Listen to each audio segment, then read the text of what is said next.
¿Quién no le ha afectado alguna vez el abuso de las víctimas? ¿Pero a qué me refiero con esto? Obvio, no me refiero a aquellas personas que han sido realmente victimizadas en el sentido físico, que han sido abusadas físico, psicológicamente y o emocionalmente, sino que me refiero a aquellas personas que se la dan de víctimas, pero que abusan de los demás. Muchas gracias por estar escuchando este podcast y bienvenidos a mi canal. Por supuesto voy a hablar de aquellos que son lobos con piel de cordero, que son estas personas que fingen que cuidan a los demás o que fingen ser víctimas para manipular y conseguir poder sobre los demás. Para esto tenemos que pensar en que estas personas utilizan siempre la culpa y se puede hacer sentir culpable al otro de dos maneras. Primero, siendo más agresivo a través del regaño. Diciéndoles, por ejemplo, ¿no ves que te vuelva a suceder que te capte un narcisista porque no escuchaste mis videos una y otra vez?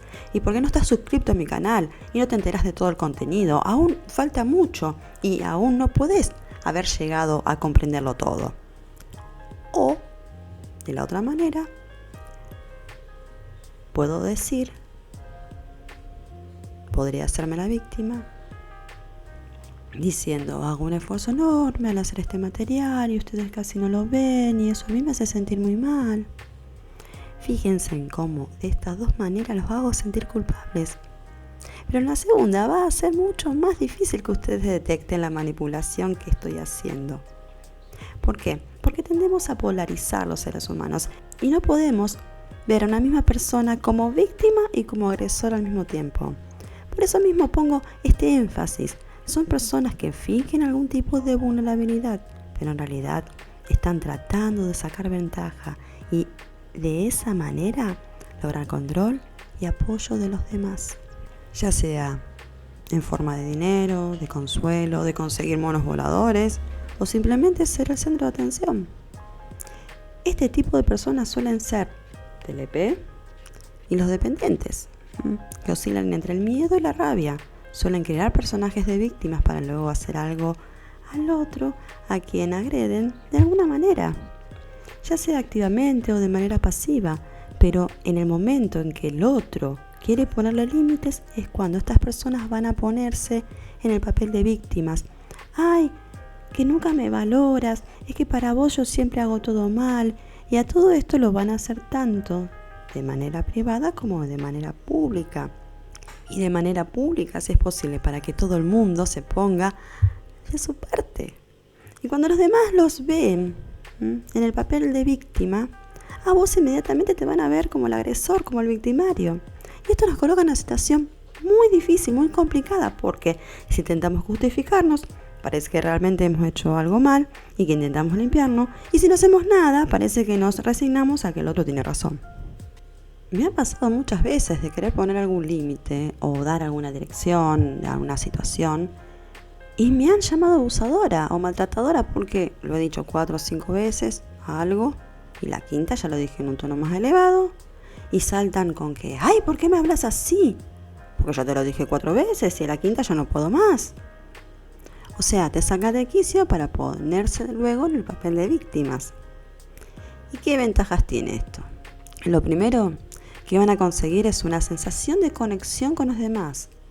En segundo lugar, van a conseguir el poder a través de conseguir una discriminación positiva, porque la empatía nos permite ver a alguien débil y ayudarlo. Y esto es muy necesario para vivir en comunidad, para vivir en sociedad.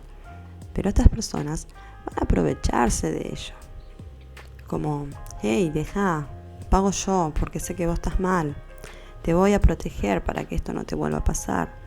Tienen un ojo clínico para encontrar buena gente que sí, realmente quiere ayudar, pero cuando puedan los van a usar a su favor, modificando la realidad, usando gaslighting. Y en el momento en que hagamos el más mínimo reproche o intento de poner límites, enseguida se van a poner en ese papel de víctimas para hacernos sentir culpables. Esto está sucediendo mucho en la sociedad de hoy en día, con grupos que se consideran maltratadores y a otros grupos se los consideran los maltratados. Es la misma cultura de la victimización que habló este sociólogo Campbell en el libro The Rise of the Victimhood. Y la cosa no es tan fácil, porque no es todo blanco o negro. No por pertenecer a un grupo determinado sos ya la víctima, no por ser mujer tenés que ser la víctima, ni todo hombre por el hecho de serlo es un maltratador. No, no es así. Esto afecta tanto a hombres como a mujeres. Si no, fíjese en los nuevos casos estos de viudas negras acá en Argentina que están aflorando.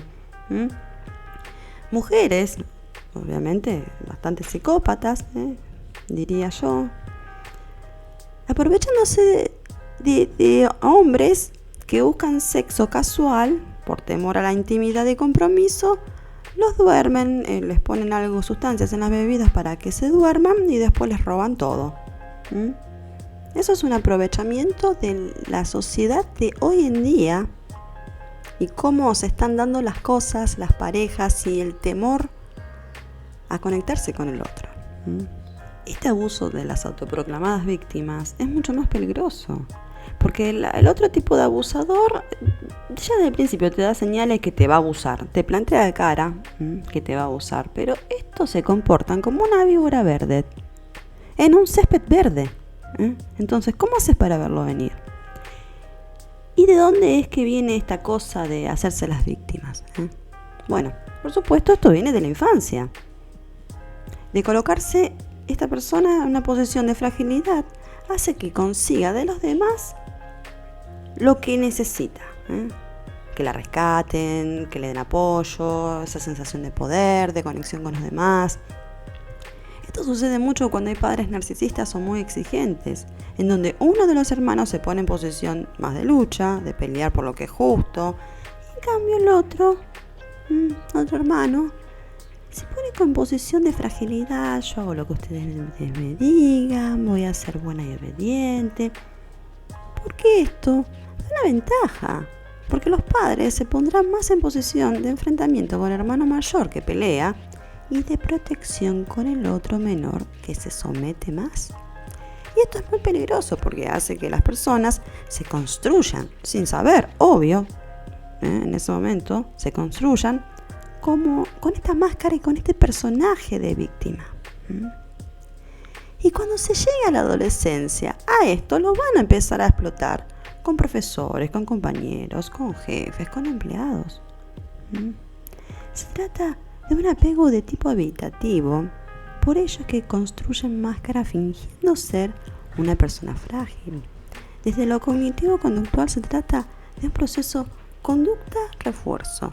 En la infancia este tipo de conducta ha sido muy reforzada y se ha creado de este modo un patrón repetitivo que se sostiene luego en la vida adulta. Lo más importante, ¿cómo nos protegemos de este tipo de personas? A ver, cuando alguien siente realmente culpa de verdad, le va muy bien en terapia.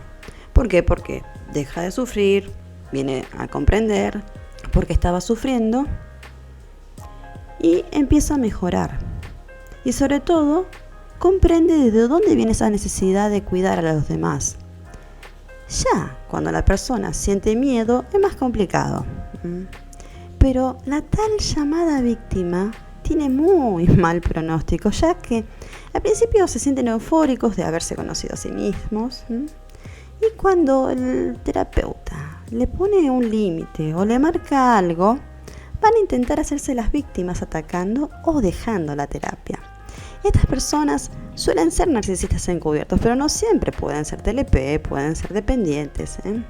¿Por qué? Porque acá hay un componente de evitación muy grande y un miedo muy grande. Entonces, abandonan, no siguen ningún tratamiento.